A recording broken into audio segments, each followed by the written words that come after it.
Question from the audience. If it's all about technology, then why are we cutting budgets of our universities? Well, it's not the...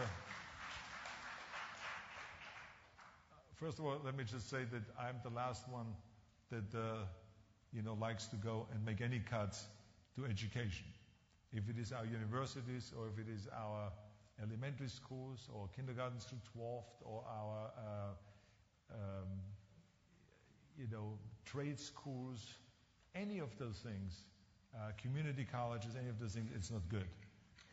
But what is your choice when you are being told in the budget that you do like last February that you have to come up with solutions because you have $42 billion less in revenues.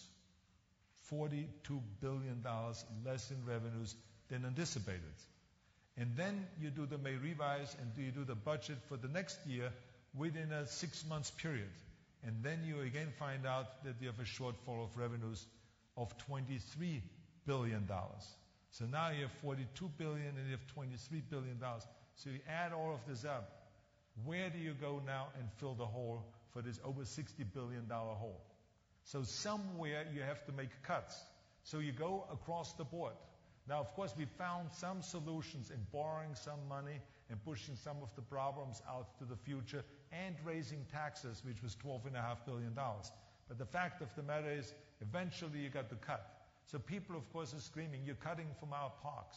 You're cutting from our schools. You're cutting from our prisons. You're cutting from law enforcement. Don't touch law enforcement. Don't touch the in-home services. Don't touch the health care. Don't touch the healthy family program. Well, where should you touch it? Where are you going to fill the hole? So, of course, everyone is screaming. Every one of those interests are screaming. The teachers are screaming. The doctors are screaming. The hospitals are screaming. The prison guards are screaming. Law enforcement is screaming. The firefighters are screaming and saying we don't have enough money to fight the fires. And on and on and on. Where are you going to take it? So that is the problem that you have. So it is important for people to know that I was not elected to sit there and to promise you things that we cannot deliver. That this is a world crisis that we have been in the last 2 years. There's no two ways about it. It was the worst crisis in decades. As a matter of fact, in America, it's the worst economic crisis since the Great Depression. But when you have a crisis like that, everyone has to go and tighten their belts. They cannot go and ask for the same amount of money because the whole world is worth 1/3 less. That's the simple fact. So we have 1/3 less revenues right now in California, and we have to deal with that fact. That is what it is, and that's what leadership is all about.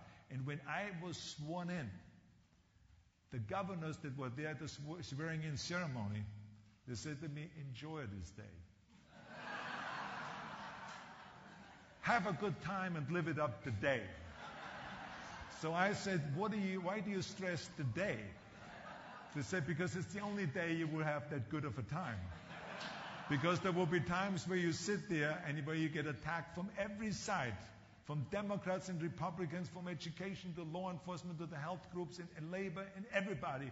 Because when you have shortfalls in revenues, you can't please anybody. That's as simple as that. And that's exactly what it is. They were absolutely right. But you know something? With all those difficulties, and with all those tough decisions that you have to make, and with all the attacks that you get out there, and the poll numbers go down when you are going through an economic crisis like that, because people obviously are not happy with the things that are going on, because there's less money. Even though with all of those tough things, I've never had a job that I enjoyed more. Never. Because to sit there every day and to give something back to the state that has given me every opportunity that I had. They gave me the opportunity to be a bodybuilding champion, a weightlifting champion, to make millions of dollars, to have a great movie career, to have a great wife, to have a great family, and all of those things. Everything I got from California, from the United States. And so for me to work now for nothing, and to take a little bit of that beating, and to have a tough time sometimes, I take this any time to give something back to this great, great state and to this great country.